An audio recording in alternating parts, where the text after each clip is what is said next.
속에 참된 평화 있네. 주 예수가 주신 평화. 시험 닥쳐와도 흔들리지 않아. 아 귀하다 이 평화 나. 주가 항상 계셔 내 맘속에. 주가 항상 계셔 아 기쁘다. 주 나의 맘에 계셔 위로하시네. 어찌 내가 주를 떠나 살까. 주 날개 아래 내가 사는 동안 이 보배를 빛내리라. 기쁜 그날이 와 주를 만나 뵐 때 아 그 평화 영원하니. 주가 항상 계셔 내 맘속에.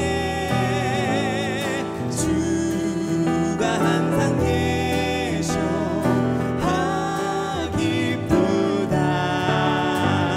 주 나의 맘에 계셔 위로하시네. 어찌 내가 주를 떠나 살. 한 번 더 주가 항상 계셔.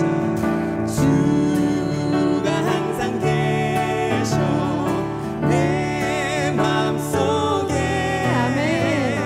주가 항상 계셔 아 기쁘다. 주 나의 맘에 계셔 위로하시네. 어찌 내가 주를 떠나 살까.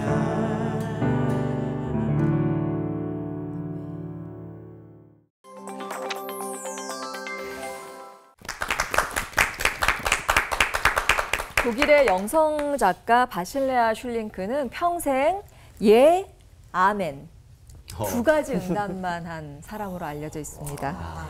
어떻게 그럴까 싶은 생각이 드는 우리에게 그녀는 이렇게 묻습니다. 주님을 사랑하십니까? 라고요. 아멘. 아멘입니다. 네. 찬양 인도하면서도 사실 뭐 주님 사랑해요 많이 외치는데 사실은 주님께서 무언가를 우리에게 또 구체적으로 명령하신다면 조금 모두 다 예, 아멘으로 대답하기에는 좀 쉽지 않다라는 생각은 좀 들긴 하네요. 맞아요, 맞아요. 그러니까 오히려 하나님한테 되묻는 것 같아요. 하나님 좀 안 그러면 안 되나요? 왜 꼭 그래야만 하죠? 왜요? 맞아요. 왜요? 예, 아멘 해야 되는데 예? 예? 이렇게 자꾸 되잖아요. 특히 이렇게 말도 안 되는 상황에서 순종하라는 이렇게 명령을 주실 때는 입부터 나오고 예? 네? 자꾸 이렇게 그런 예가 있었군요. 나한테만 이러세요. 예? 하게 되는 것 같아요. 네. 근데 저희가 그 아무 때나 불순종하는 건 아닌 것 같아요. 왜냐하면 이해할 수 없을 때 순종을 원하시니까 순종이 어렵고 피하고 싶고 그래요. 맞아요, 그래서 우리 맞아요. 목사님들은 무조건 아멘이 되시나요? 저는 정지민 자매 그거에 굉장히 공감이 가고 그다음에 노는 아니겠지만 잠깐만요 라고 그렇게는 할 것 같아요. 저 같은 경우는 이제 뭐 비슷해요. 그런데 이제 반복이 되다 보면은 얘가 훨씬 낫구나. 예를 들면 어렸을 때 예방주사 맞는 이유를 몰랐거든요. 우리 엄마가 옆집 아줌마인 줄 알았어요. 그냥 주사바늘을 아무리 피하려고 해도 피할 수가 없게 하셨잖아요. 근데 세월이 가니까 내가 모르는 차원의 하나님의 사랑이 있고 또 하나님의 놀라운 섭리가 있고 하나님은 날 너무나 사랑하시는데 그분은 전능하시니까 이제 믿고 맡기자. 나 다 나한테 좋게 하시겠지 이렇게 반응하게 되는 것 같아요. 네. 저 같은 경우에는 뭐 아니요라는 대답은 감히 이제 겁이 나서 못 하겠는데 진짜 잠깐만요라는 고백을 하나님한테 많이 하는 것 같아요. 잠깐만요, 하나님 생각 좀 해보고요. 계산 좀 해보고요. 네. 네, 제 일정이 되나 보고요. 너무 행복하게 네. 이해할 수 없을 때 하는 순종의 은혜가 따로 있다고 말씀해 주실 겁니다. 아마 목사님들이 순종에 대한 도전을 갖게 되는 시간이 될 것 같은데요. 김윤희 목사님께서 설교 시작해 주시겠습니다.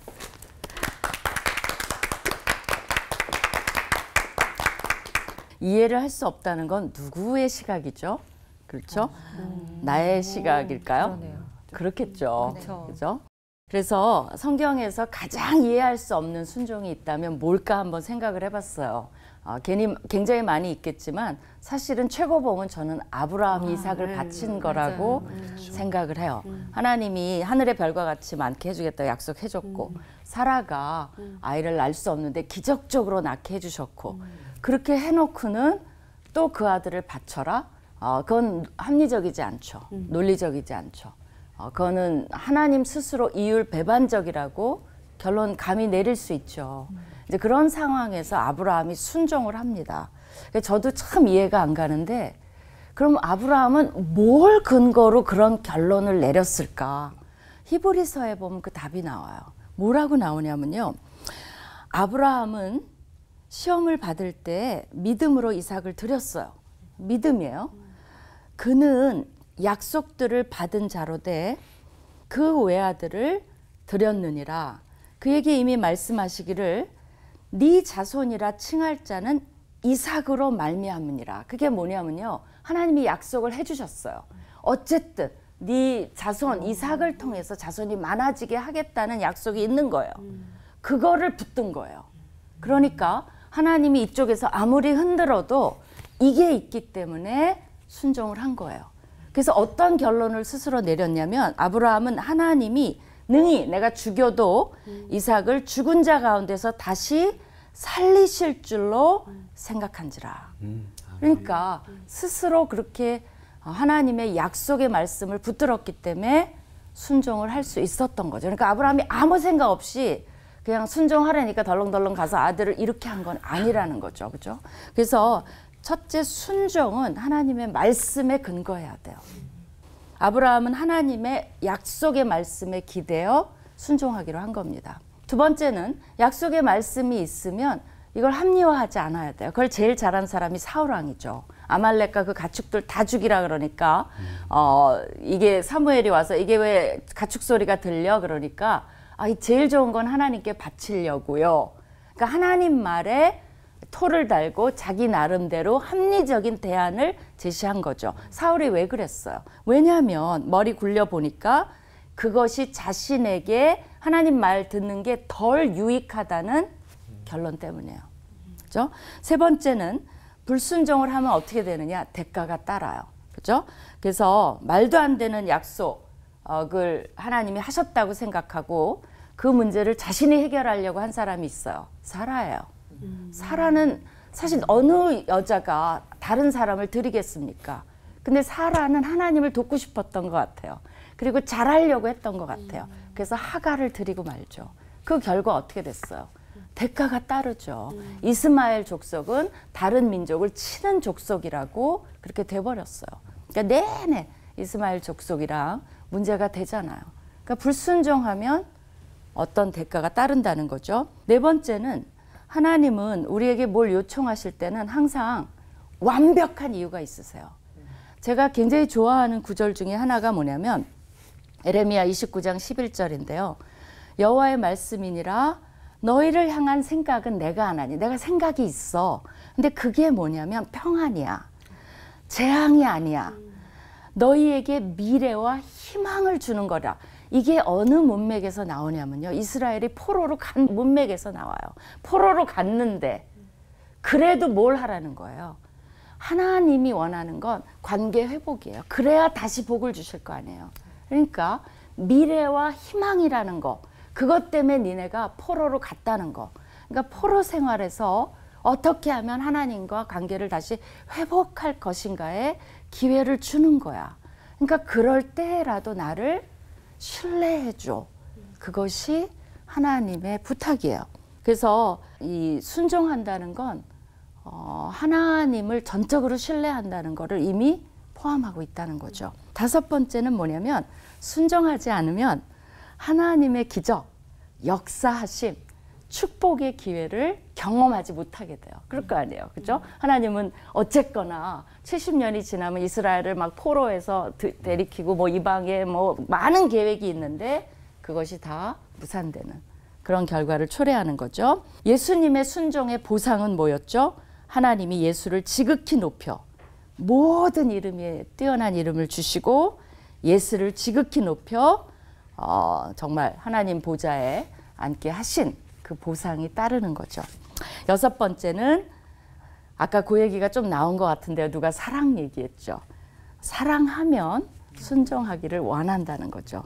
그 요한일서에도 보면 우리가 하나님을 사랑하고 그의 계명을 지킬 때, 그죠? 사랑하면 그러기를 원하지 않느냐 그 말이죠. 7번째는 뭐냐면요. 저는 요거 참 좋은 것 같아요. 순종하면 그 결과의 책임은 하나님께 있어요. 그죠? 순종의 책임은 나한테 있어요. 그러나 저 순종했습니다라면 결과가 누구한테 돌아가죠? 이제는 그걸 볼을 하나님한테 돌린다는 말을 쓰게 볼을 되돌려주는 거예요.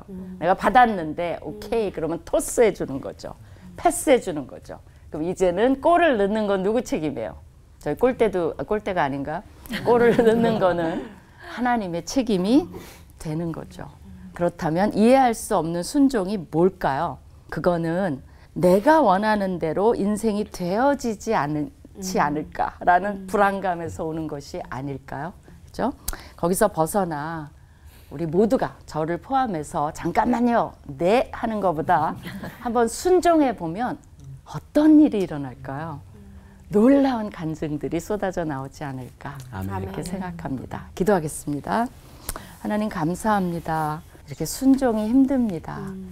그러나 하나님을 사랑한다면, 신뢰한다면 순종해보는 그런 우리 모두가 되게 하여 주시옵소서. 아멘. 예수님 이름으로 기도합니다. 아멘. 아멘. 여리고성 어떻게 점령이 되죠? 기억나세요? 돌죠. 하루에 한 바퀴씩 엿새 동안 돌고 제7일에는 어떻게 하라 그래요? 7바퀴를 돌라 그러죠. 한번 그 모습을 상상하려 보세요. 광야에 40년을 헤매던 백성들이에요.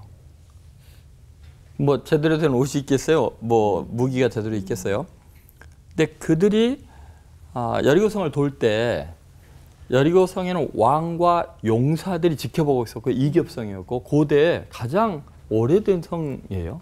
굉장히 견고한 성이에요. 그 위에 왕과 용사들 이렇게 보니까 뭐 광야를 40년 동안 지나왔던 거짓대들이 할아버지 거지, 할머니 거지, 손자 거지 이렇게 해서 줄줄이 지금 도는 거예요. 하루 한 바퀴씩. 저 뭐 하는 짓들인가.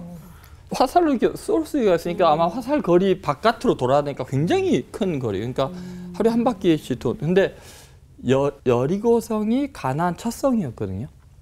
앞으로 가나안 정복 전쟁을 해야 되는데 첫 전쟁의 수행 명령이 정말 터무니없는 말도 안 되는 창피한 그런 작전을 하나님께서 말씀하시고 이거 순종해야 되나? 그런데 하나님께서 왜 이렇게 했을까? 이것은 앞으로 가나안 정복 전쟁이라는 것이 어떻게 이루어지며 하나님의 어떤 뜻이 있는지를 굉장히 중요한 아주 계시적인 사건이 있는 것 같아요. 그러니까 우리가 이해할 수 없는 하나님의 명령 속에는 우리가 상상할 수 없는 하나님의 은혜가 깃들여 있는 것 같아요.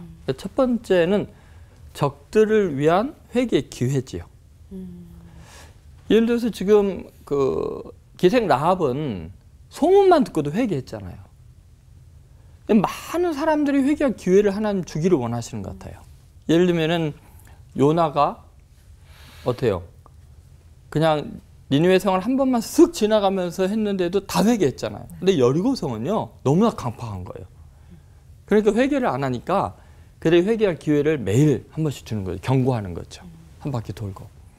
뭐 기생 라합이 그 두렵고 떨렸다면 다른 사람도 그 소문이 이렇게 들었을 거 아니에요. 다음 날 또 회개하기를 바라시고. 그렇게 6일 하다가 제7일은 어떻게 하죠?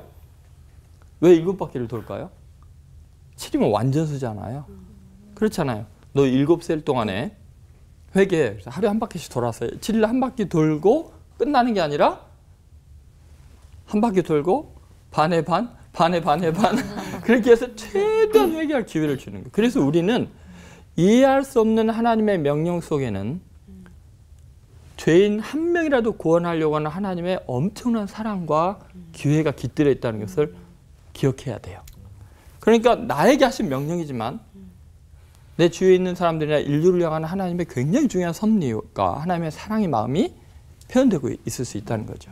두 번째는 사실 그렇게 돌라고 명령을 하셔가지고 나중에 이제 7일 7바퀴를 돌아서 무너뜨리시잖아요. 그런데 바벨탑을 한번 생각해 보세요.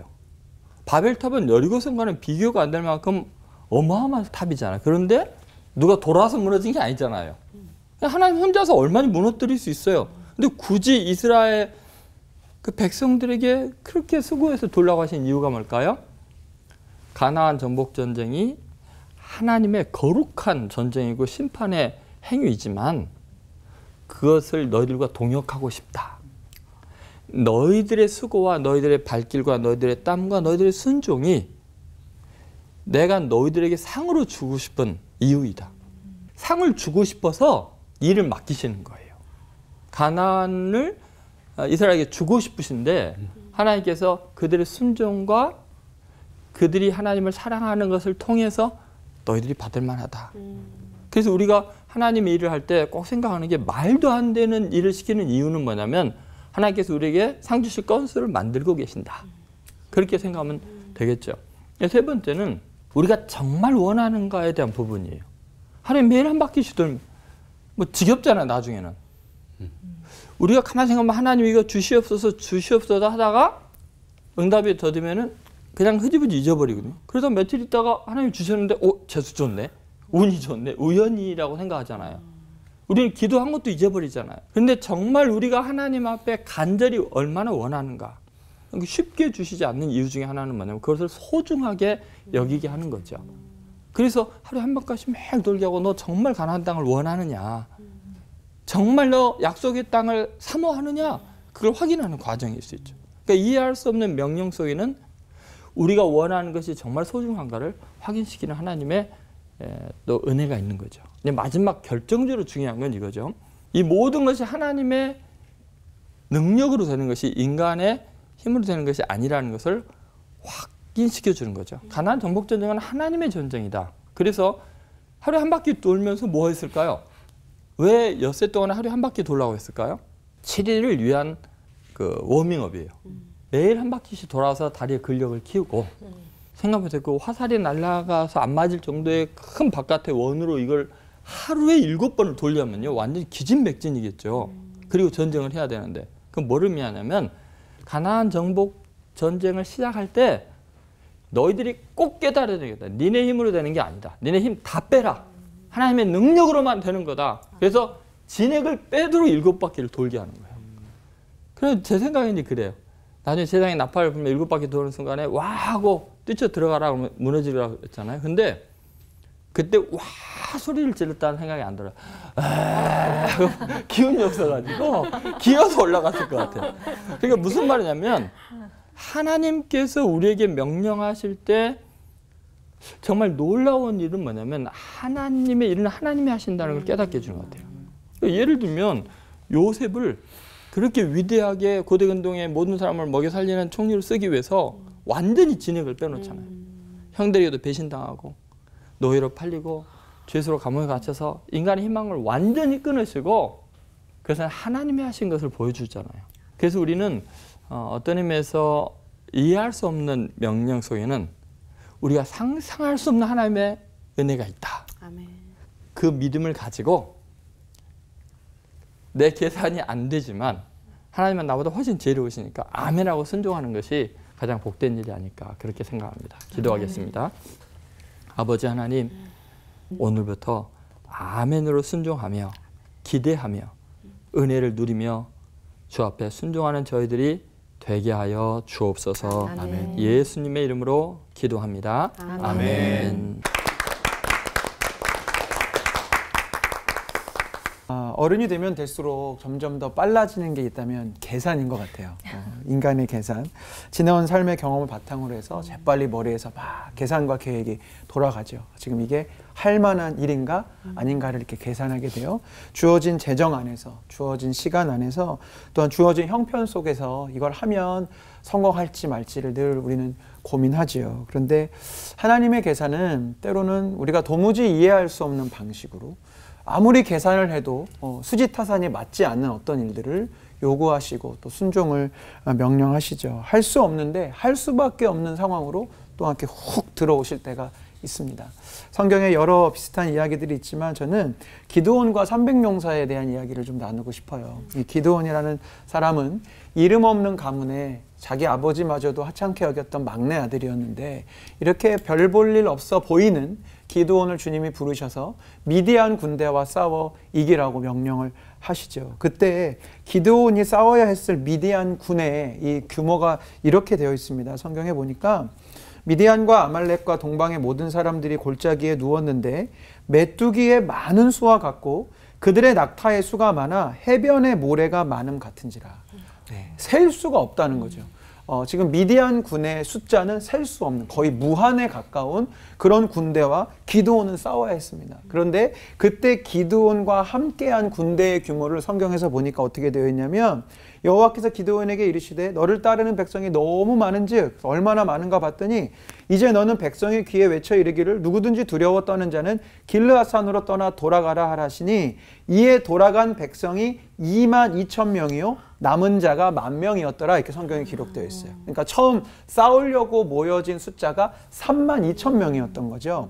이 숫자도 큰 숫자라고 할 수 있지만 셀 수 없는 미디안군에 비하면 작은 숫자였을 거예요. 전쟁은 다다익선입니다. 병사가 많으면 많을수록 당연히 유리하죠. 그런데 주님은 이 숫자가 너무 많다고 하시면서 일단 22,000명이 돌아갑니다. 이제 10,000명이 남았는데 이 10,000명 가지고도 할 수 없을 것 같은 상황에서 주님이 또 이런 말씀을 하세요. 여호와께서 또 기드온에게 이르시되 백성이 아직도 많으니.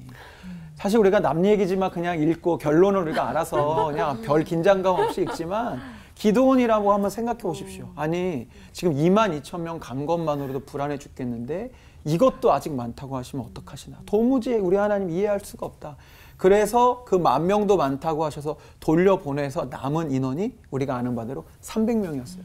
지금 숫자도 셀 수 없는 무한의 군대를 301명이 싸워서 이겨야 되는 도무지 이해할 수 없는 계산이 서지 않는 상황을 기드온은 마주했죠.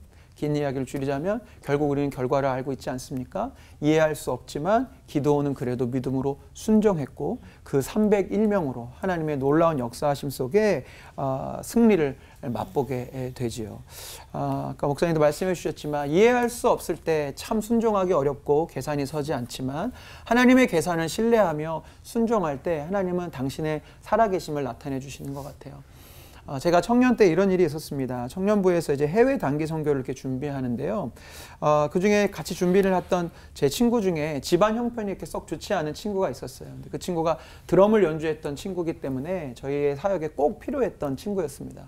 이렇게 준비를 해가는데 아무래도 자기가 선교비를 마련하지 못할 것 같다는 거예요. 집안 형편도 어렵고 아무리 알바를 막 뛰어도 선교금을 내야 되는 그 시점까지는 도무지 이제 마련이 안 될 것 같아서 본인은 아무래도 좀 사역을 내려놔야 될 것 같다고 얘기를 이렇게 하더라고요. 인간의 계산으로는 갈 수 없는 상황이었어요. 그때 담당 목사님께서 믿음을 가지고 일단 신청을 하고 하나님께서 어떻게 그 재정을 채워주실지 한번 보자고 그렇게 해서 저희들 모두가 그렇게 믿음으로 이렇게 기다리면서 선교를 준비하고 찬양 연습도 하고 그러고 있었습니다. 그러던 어느 날 이 친구가 큰 교통사고가 났어요. 그래서 일단은 그 친구의 건강도 걱정이었지만 이제 정말 우리 성교 큰일 났다. 이 친구 가서 같이 연주해야 되는데 사고도 났고 이렇게 했으니 이제 도무지 이거는 계산이 나오지 않는다라고 생각했어요. 다행히도 큰 사고였지만 이 친구의 몸은 크게 다치지 않았고요. 그 다음부터 하나님이 일하기 시작하는데 사고가 크다 보니까 그 이제 보험사에서 자동차 수리비, 입원비, 위로금, 뭐 위자료 막 이런 게 막 나오기 시작하는데 그 모든 걸 처리하고 어떻게 됐겠어요? 딱 그 돈이 선교 재정을 채울 수 있을 만큼의 돈이 남았어요. 그래서 그렇게 선교를 같이 가서 또 하나님의 살아계심을 경험하는 시간이 있었습니다.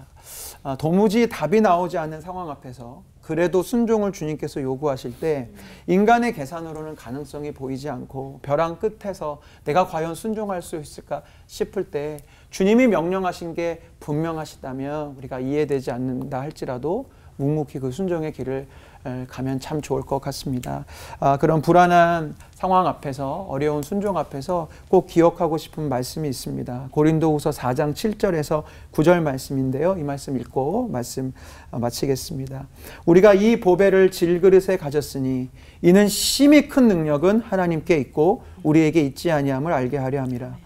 우리가 사방으로 우겨싸임을 당하여도 쌓이지 아니하며 답답한 일을 당하여도 낙심하지 아니하며 박해를 받아도 버림받지 아니하며 거꾸러뜨림을 당하여도 망하지 아니하고.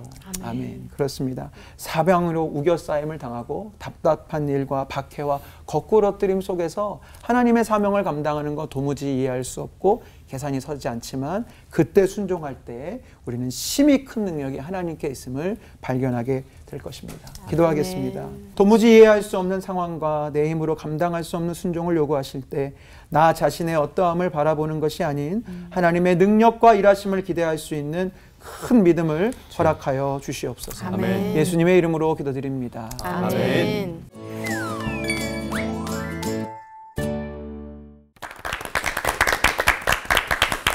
순종하면 뭔가 좀 빼앗길 것 같고 손해볼 것 같고 그래서 자꾸 내 입장에서 이렇게 계산을 했는데 사랑의 하나님의 입장에서는 언제나 이유가 있으시겠다라는 생각이 들었고요. 우리가 하나님의 뜻을 이해하지 못하고 오해하고 있나 보다 생각했어요. 반성했어요. 맞습니다. 저도 그런 것 같아요. 네, 이해보다는 그냥 오해하고 있는 것 같아요.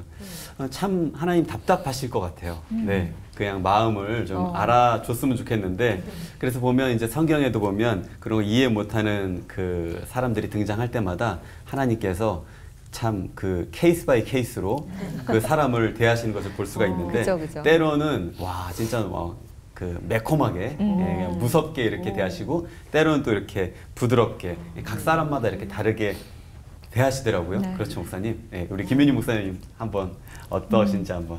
네, 우리가 은근히 이율배반적이에요. 왜냐하면 부모된 자들은 그렇게 애들한테 순종을 강요하지 않나요?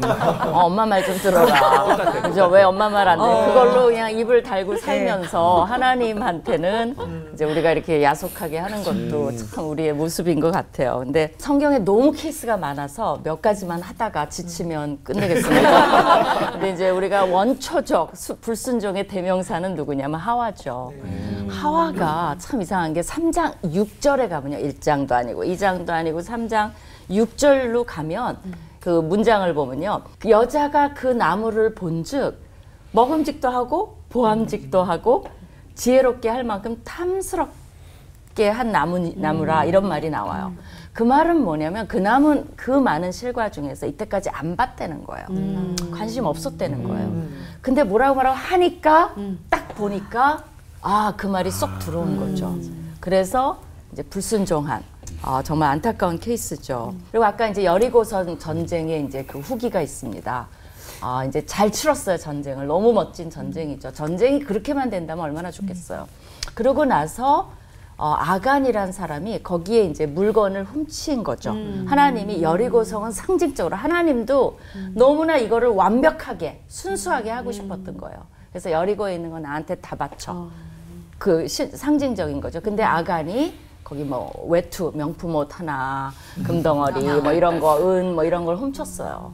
그러니까 이제 심판을 받았는데 더 안타까운 건 뭐냐면 그 아간 가족뿐만 아니라 그 다음에 아이성에서 36명이 죽어요. 패배를 해요. 그러니까 이제 정말 이스라엘 전체한테 어마어마한 충격을 가져온 거죠. 그뿐만이 아니라 더 안타까운 건 뭐냐면요. 아간이 죽고 나서 그 다음에 아이성을 정복해요. 그리고는 하나님이 뭐라 그랬냐면 여기 있는 거 다 가져. 한 발자국만 기다렸다면 다 하고 승리도 하고 36명의 딸린 가족을 생각해봐요. 이건 어마어마한 숫자를 죽인 거죠. 이제 그렇게 우리가 그런다는 거죠. 또 그 여호수아에 보면 기브온 주민들이 여호수아한테 와서 속여요. 그래갖고 왜냐하면 하나님의 명령은 뭐냐면 멀리서 온 사람하고는 화친을 해도 된다 그랬어요.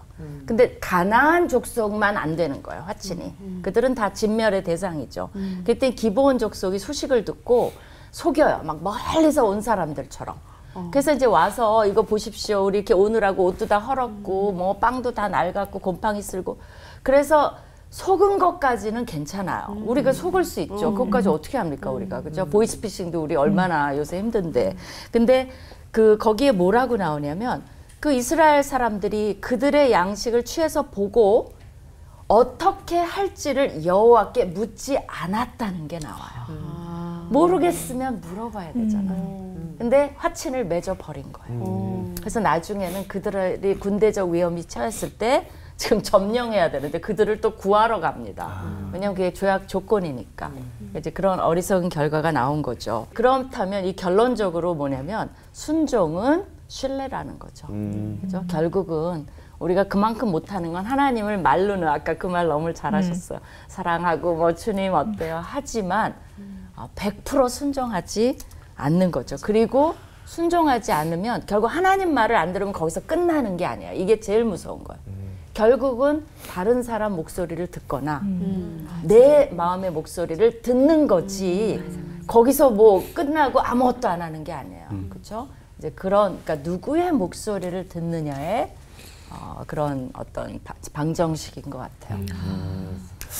근데 말씀을 들으면서 또 이런 생각이 좀 드는 것 같아요. 그 자유의지와 이성을 지닌 존재인 이상 명령 앞에서는 계산을 먼저 하게 되는 건 그게 자연스러운 일이 아닌가 싶은데 우리 김종윤 목사님 어떻게 보시나요? 계산하면 순종은 아예 어려운 건가요? 이제 이 순종이란 주제 앞에 이 계산도 좋은 계산이 있고 나쁜 계산이 있는 것 같아요. 순종을 다짐하고 순종의 과정 중에는 또 계산이 필요합니다. 예를 들면 아까 단기 선교 얘기를 했는데 뭐 단기 선교를 다 준비해 보시고 해보셔서 아시겠지만 단기 선교팀은 다 단기 선교에 관련된 예산안이 있고요. 그 단기 선교팀에는 항상 회계 담당자가 세워지죠. 우리가 하나님의 사역을 감당하는 데 있어서 뭐 우리가 하나님께서 알아서 다 하실 거야. 그러니까 막 돈도 펑펑 쓰고 뭐 계획 없이 뭐 진행하면 안 되죠. 그런 하나님께 순종하기로 다짐하고 진행하는 중에 우리에게 주신 이성과 자유의지를 따라서 하는 그런 순종을 위한 계산은 너무나 필요하고 하나님 또한 그것을 사용하십니다. 근데 제가 오늘 얘기한 건 무엇이냐면 순종을 요구하실 때 머뭇거리는 과정 중에 하는 계산은 거의 여지없이 그 순종의 길로부터 나를 멀어지게 하는 것 같아요. 비근한 예가 될 수 있을 텐데 우리가 어떤 상황 가운데 기도 중에 혹은 말씀 가운데 도전을 받아서 어떤 헌금이나 헌신을 결단할 때가 있습니다. 하나님, 제가 주신 은혜가 너무 큰데 저 어려운 이웃을 위해서 제가 한번 이만큼을 헌금해 보겠습니다. 탁 마음이 들어와요.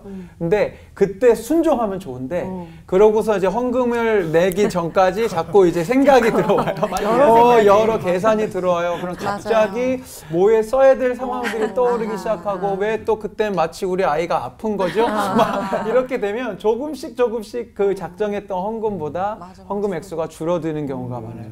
결단해놓고 계산하고 생각했더니 더 드려야겠어 라는 경우는 별로 없습니다. 비슷하게 우리가 어떤 모임에 참석하거나 어디에 우리 하나님 사역하겠습니다 모입시다 라고 할 때 딱 이렇게 도전받아서 첫 마음들이 다 있어요. 그래, 저 예배는 내가 꼭 가야겠다. 저 간증을 들으러 꼭 가야겠다. 아니면 저기 섬김의 자리를 꼭 가야겠다 라고 마음 먹었는데 그날이 오기까지 또 시간이 있지 않습니까? 그때 우리가 계산을 하기 시작하면 여지없이 그날 뭐가 찾아오냐면 이건 신학적인 표현은 아닙니다만 꼭 취소 마귀가 찾아와요. 꼭 취소하고 싶어져. 아무래도 내가 바빠서 못 갈 것 같고 아무래도 거기 가면 별로 내가 안 좋을 것 같은 생각에 이렇게 취소하게 되는 것 같아요. 그래서 순종을 다짐하고 머뭇거리는 중에는 가급적 계산을 하지 않는 게 좋지 않을까 싶습니다. 네. 수학도 그렇게 못했으면서 그럴 때도 계산이 그렇게 잘 돼요. 네, 우리가 잘못 이해했고 이제 계산에 바빠서 진짜 배워야 할 하나님을 못 봤다면 이제는 오늘 배워서 그 부분을 순종해 나갈 수 있을 것 같습니다. 그런데 하셨는데 세상살이가 이렇게 만만치 않은 신앙인으로서는 전도와 이 선교라는 지상 명령을 놓치지 말라고 하는 요 부분이야말로 많은 사람들이 순종하기를 좀 어려워하는데 사실 가장 중요하잖아요. 우리 조동천 목사님께서 조금 더 힘을 주시기 바라겠습니다. 하나님께서 우리에게 주신 명령 몇 가지가 있지만 가장 핵심적인 것 중에 하나는 너희는 가서 모든 족속으로 모든 민족으로 제자를 삼아라 그랬잖아요. 그러니까 복음을 전하는 건데 바울도 뭐 때를 얻든지 못 얻든지 하나님의 말씀을 전파하라 그랬죠. 그리고 예수님은 또 서로 사랑하라고 마지막 세 계명으로 딱 한 계명을 주셨잖아요. 근데 이 복음을 전파하고 또 사랑하고 이런 것은 이 시대에 흐름이 안 맞거든요. 되게 순종하기 힘든 이유가 지금 선택의 자유가 있고 또 종교의 자유가 있는데 왜 강요하느냐. 그래서 이제 아주 법적으로 뭐 프랑스나 유럽 같은 데는 전도를 못 하게 돼 있어요. 전도하면은 잡혀갈 정도로. 그런 시대에 주님의 명령은 명확하잖아요. 교회가 이렇게 욕을 먹고 있는 시대에도 우리는 이 지상 명령 앞에서 순종을 해야 될 수밖에 없잖아요. 하나님께서 이런 명령은 아마 그 생명을 살리고 구원하는 하나님 나라의 굉장히 중요한 일이기 때문에 세상의 법과 충돌해도 복음을 전할 수밖에 없는 하나님의 명령을 따를 수밖에 없는 그런 건데 현실적으로 어렵다는 거죠.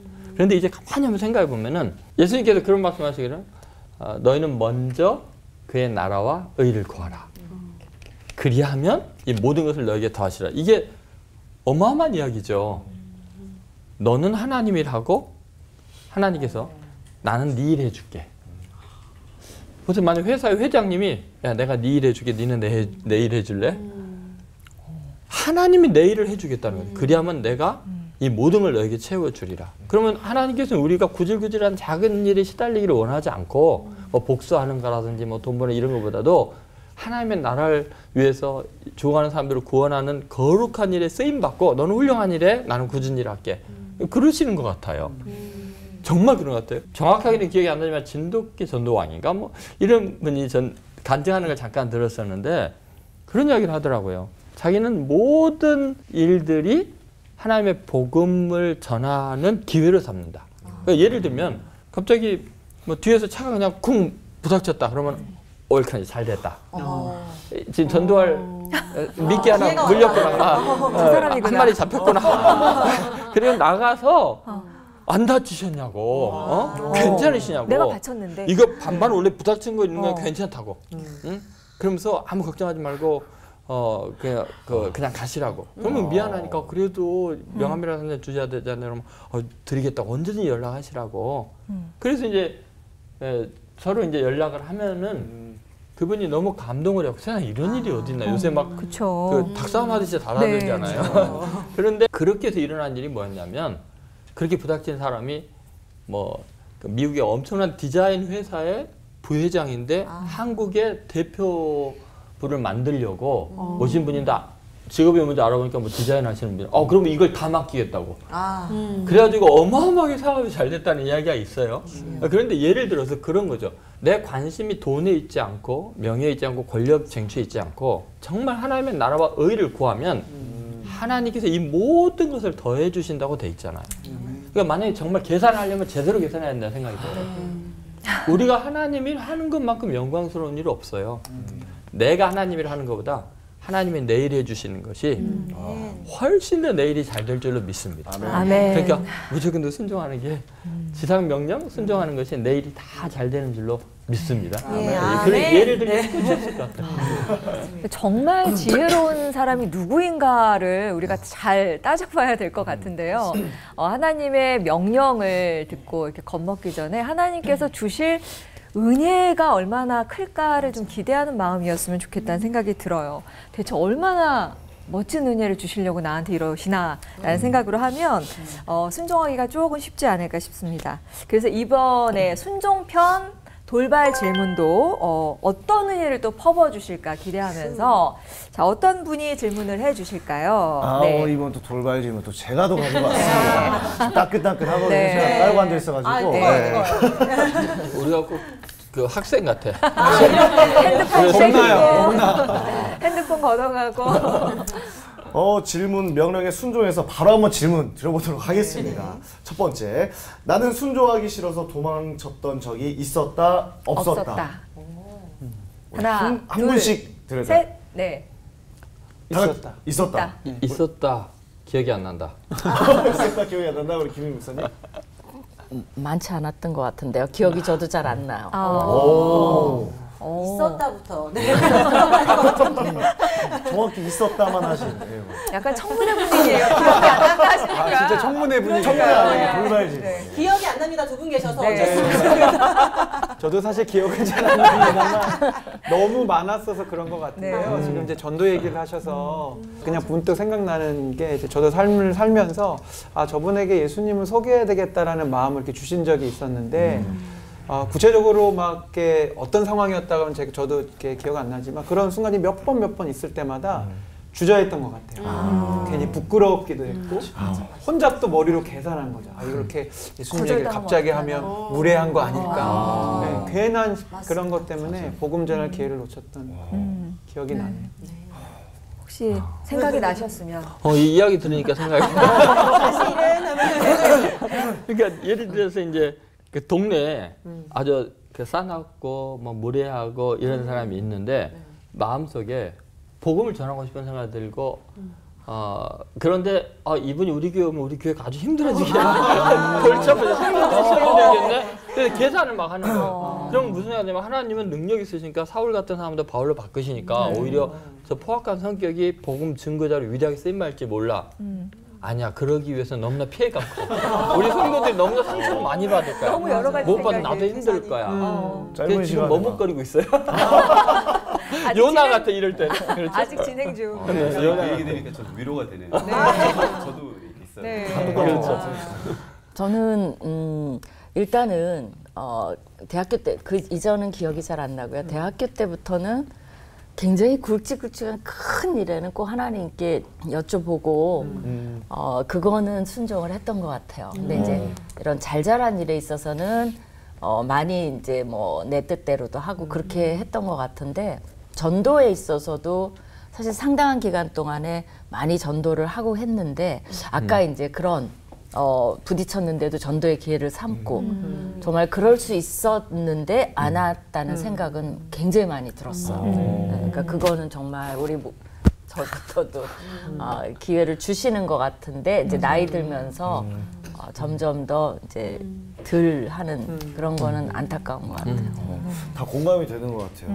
그럼 이번에는 이해는 안 됐지만 일단 순종부터 한 적이 있다, 없다? 있다. 있다. 우리 김인희 목사님. 분명히 있을 거예요. 분명히 있다. 있어요, 있죠. 있습니다. 그러면 또 언제, 왜 순종하셨고 결과는 어땠는지까지 같이 말씀해 주시면 감사할 것 같습니다. 이게 돌발 질문이기 때문에 네. 목사님들도 생각하실 시간이 좀 필요하실 것 같아요. 저는 그러니까 그 굵직굵직한 순간에 기도했다 그랬잖아요. 네. 그럴 때 너무나 중요한 결정을 인생에서 했었어야 되는데 이제 하나님께 물어본 거죠. 그럴 때는 다 거의 이해가 안 가는 게 정말 많았어요. 그 중에 하나가 신학교를 마치고 제가 이제 어디로 가야 될까요? 라는 거였죠. 그때 저는 한국에 오기를 진짜 원했고 근데 이제 하나님이 옛날에 그 선교 자원으로 단기든 장기든 갈 사람 일어나라 했을 때 어떤 그 대회에 가서 일어났거든요. 네. 그거를 딱 생각나게 해주신 거예요. 그래갖고 가라 그랬는데 제가 미국에 있었는데 이미 미국이 선교지 아니에요? 그거가 제 핑계였어요. 근데 이제 하나님이 그건 아니다 해갖고 진짜 그건 진짜 이해가 안 갔지만 갔어요. 근데 그게 제 일생일 때에 최대로 잘한 결정이 됐어요. 너무나 상상하지 못한 좋은 일들이 많았어요. 고생은 좀 했어요. 근데 너무 감사한 일이 많았어요. 박 목사님도 한번 간증하셨던 것 같아요. 그게 굉장히 힘든 결정이었어요. 네. 저 생각났습니다. 물론 지금 이건 뭐 불순종할 수는 없는 상황이었는데 저는 이제 저희 올포원 와서도 몇 번 얘기했지만 정말 이렇게 힘든 목회 이제 딱 목사 안수를 받고 어린 목사였을 때 광야의 시간을 이렇게 주실 때 지금도 어려운 것 네. 감사합니다. 지금보다 조금 더 어려웠을 때 그때 여러저러 참 목회도 힘들고 힘든데 덜컥 셋째가 생긴 거예요. 도무지 이해할 수 없어요. 하나님 왜요? 이거 셋째 엄마 많이 그러니까 왜냐면 네. 정말 저희 계획하지 않았고 이 상황 이런 지금 저희들 재정 상황이나 또 사역의 상황 속에 셋째까지 너무 순종하기 힘든. 일은 자기가 저지르려. 하나도 억울하시는데요. 네. 제가 나중에 한번 또 해명할 수 있는 기회가 있을 거예요. 네. 네, 아무튼 예상치도 않게 이해할 수 없는 상황이 이렇게 주어졌는데 돌이켜 보면 셋째가 태어남으로 말미암아 그 이후에 뭐 사역이나 여러 가지 상황에서 정말 아름답게 풀려져가는 상황들이 많았고 저희 식구가 5인 가족이란 이유로 이제 긍휼을 입는 경우들도 많았고 그래서 하나님이 정말 이 셋째를 주신 이유가 있구나라고 생각하고 있고 요즘 그 막내 보는 재미로 살기 때문에 얘가 없었으면 어떡할 뻔했나. 그러니까요. 그 네. 해명할 기회를 분장실에서 디테일하게 잘 들어보겠습니다. 네. 네, 저 같은 경우는 목회를 이제 정말 재미있게 하고 아주 뭐 큰 교회에서 뭐 700명이 넘는 청년들, 뭐 2,000명이 넘는 교우들과 함께 목회를 잘하고 있는데 계속해서 하나님께서 제 마음속에 개척을 하라고 하시는 게 계속 되는 거예요. 근데 정말 노예에서 두 번째로 큰 교회이고 지금 이미 너무 성도들과 행복하게 지내고 있는데 거의 10달 동안에 10가지를 보여주시면서 이래도 순종 안 할래? 그러시는데 미래에 대한 준비나 계획 없이 내려놔야 되는 것을 매달 하나씩을 너무나 명료하게 보여주셔서 이유를 사람들한테 이야기할 수 없이 그 사임을 했어요. 네. 그리고 지금 이제 너무 행복하게 목회를 하는데 야 하나님의 계획이 정말 놀랍구나. 왜 그랬는지를 지금 알겠어요. 그래서 제 생에 지금 가장 자유로우면서도 깊이 있고 또 하나님이 원하시는 거 마음껏 일할 수 있는 그리고 이제 개인적으로도 굉장히 많은 치유와 회복을 주시는 은혜가 있어요. 그래서 하나님께서 명료하게 보여줄 때는 내가 이해가 안 가도 상식적으로 받아들이기 힘든 것 같아도 하나님은 상식 이상의 큰 은혜를 준비하고 계신다. 그렇게 순종하는 게 좋은 것 같습니다. 예. 우리가 볼 수 있는 건 요만큼이니까 하나님의 이만한 그릇에서는 당연히 우리는 이해하지 못하는 거 아닐까 싶은 생각 들고요. 순종할 때 오는 은혜가 있다는 걸 또 목사님들 이야기 들으면서 공감을 하게 됩니다. 하나님께서 우리 자녀들에게 얼마나 좋은 뜻을 지금 품고 계시겠어요. 그러니까요. 네. 지금 불순종의 시대를 좀 살아가고 있는 것 같은데요, 목사님. 목사님들께서는 어떻게 이 순종의 원칙들을 세워가시고 또 그것들을 실천해 나가시는지 그 팁 좀 알려주시면 좋겠습니다. 우리 성도님들께 한 2가지 정도 말씀드리고 싶은데요. 일단은 순종을 좀 이상하게 들릴지 모르지만 바로 마구 하는 게 아니라 이게 말씀의 기준에 맞는지를 꼭 살피셨으면 좋겠어요. 예를 들면 하다못해 그 사도 바울이 마게도니아 환상을 보잖아요. 근데 그 말씀을 보면 이런 말이 나와요. 복음을 전하라고 부르신 줄로 환상을 봤는데도 인정했다. 근데 영어에 보면 conclude, 그거는 결론을 내렸다는 거거든요. 그건 뭘 말해요? 환상을 봤지만 이 의미를 같이 기도하거나 의논하거나 했다는 거죠. 그래서 결론이 그리로 가라 하는 거구나. 라고 결론을 내렸다는 거죠. 그래서 여러분이 이게 왜 해야 되지? 말씀의 원리에 맞나? 이게 전도, 뭐 하나님 왕국, 확장 이런 거에 연결이 되나? 이거를 한번 살펴보시면 좋겠고요. 그 다음에 내가 성경 말씀을 오해한 것이 아닌지. 그러니까 어떤 사람이 아기가 아픈데 막 조상의 죄에 대해서 막 기도를 하고 있어요. 그러니까 막 엄마는 넋을 낳지 아빠는 애만 돌봐야 되는데 엄마까지 돌봐야 돼요. 엄마가 막 넋을 놓고 막. 그래서 내가 물어봤어요. 왜 그러냐. 그랬더니 어떤 사람이 지나가면서 그런 거 잘 하시는 분인데 네 조상의 죄 때문에 애가 아프다는 거예요. 물론 그럴 수도 있죠. 그러면 조상의 죄를 생각나게 해주더냐 그랬더니 모르겠대요. 그러니까 더 괴로운 거예요. 그러니까 애를 돌봐야 되고 가족 다른 식구들을 안심시키고 괜찮아. 하나님 돌보실 거 이렇게 해야 될 지경에 엄마가 막 정신줄을 놓으니까 그러면 아무리 그 사람이 뭐라 그래도 생각해 봐야 돼요. 하나님이 주실 거예요. 정말 그게 원인이라면. 근데 그렇게 그건 또 말씀의 원리에도 어긋나요.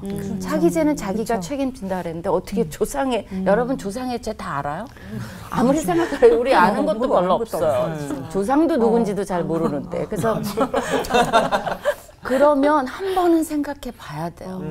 그래서 내가 그 사람 말을 듣지 말라. 듣지 않아도 돼요. 하나님이 깨닫게 해주실 거고 말씀대로 해주실 거고 내가 해야 될 일을 가르쳐 주실 거니까 한 번씩 그렇게 하고 이게 하나님 뜻이야. 사도 바울처럼 맞아. 그러면 순종하는 거예요. 그래서 너무 두려워해서 막 이렇게 안 하셨으면 좋겠어요. 저는 이제 뭐 원칙이라고 한다면은 나귀 신학이라고 할까요? 예수님께서 그 새끼 나귀를 타고 입성하시고 가실 때 나귀는 주인이 가라면 가고 멈추라면 멈추고 왼쪽으로 가면 왼쪽으로 오른쪽으로 가는 건데 제가 하나님의 그 큰 사랑 절대적으로 나보다 나를 더 사랑하시는 그 사랑의 하나님이 전지전능하신 창조주 대주제이시고 나는 그분을 나의 왕으로 나의 주인으로 고백을 했기 때문에 어떤 나의 것을 이루려는 게 아니고 그냥 나귀처럼 매일매일 순간순간에 하나님이 예비하시고 인도하시고 몰아가시는 근데 그 길이 어디일지 어느 방향일지는 모르지만 나귀가 알 필요가 그 순간순간에 순종하는 것이 정말 중요하다는 거예요. 근데 그 명령이 너무 명료하거든요. 예를 들면 사랑하라. 용서할 수 없다면 용서해라. 기도해라. 근데 그 매일 작은 명료한 성경을 읽고 큐티할 때마다 느끼는 또 설교하는 그 내용 그걸 순종만 해도요. 아무리 인간이 계획을 짜고 미래를 준비하는 것보다 더 완벽하고 훌륭하게 복을 주시고 사용하시는 것을 경험하거든요. 그래서 그냥 나귀같이 주님께서 이렇게 하면 이리 가고 저리 하면 저리 가고 내려오라면 내려오고 그래서 그렇게 단순하게 내 주인 그분에게 내 인생을 드리는 것이 세상 계산 안 하고 하는 것이 내게 가장 큰 복이다. 저는 그렇게 생각하고 있습니다. 순종을 머뭇거리는 게 이제 생각이 많아져서 그런 건데 그 생각에 저도 하나에게 기준을 세우는 두 가지 정도를 생각하면서 이렇게 삽니다. 하나는 하나님이 기뻐하시는 일인가? 지금 나에게 명령하신 게 힘들고 어렵더라도 이게 하나님이 기뻐하실 일이다 싶으면 그래도 하나님의 기쁨을 위해 좀 행동하게 되는 것 같고요. 또 같은 결의 질문이지만 예수님이라면 어떻게 하셨을까? 예수님이라면 지금 이 상황에 이렇게 머뭇거리셨을까? 행동하셨을까? 이렇게 고민하게 돼요. 근데 김윤희 목사님도 말씀해 주셨지만 이게 건강하고 또 재빨리 되어지려면 평소에 성경을 많이 읽고 묵상할 필요가 있을 것 같아요. 성경이 항상 내 마음과 생각 속에 흐르고 있어야 하나님은 이런 분이시지 하나님은 이걸 기뻐하셔 예수님은 이런 모습의 분이셨어가 내 안에 좀 가득하면 어떤 순종에 대한 주제, 결정에 대한 어떤 문제가 왔을 때 빨리빨리 생각이 되는 것 같아요. 네. 우물 안에 개구리가 볼 수 있는 한계에서 조금 우물 밖에 이렇게 내다볼 만한 시야가 좀 열리는 시간이 아니었나 싶습니다. 열린 시야만큼 순종이 주는 기회와 은혜를 풍성하게 누릴 수 있겠다 기대하게 되는 시간이었고요. 끝인사도 힘차게 외치면서 마쳐보도록 하죠. 기회 주실 때 순종하는 순전한 종들로 하나 되는 시간 올보 와!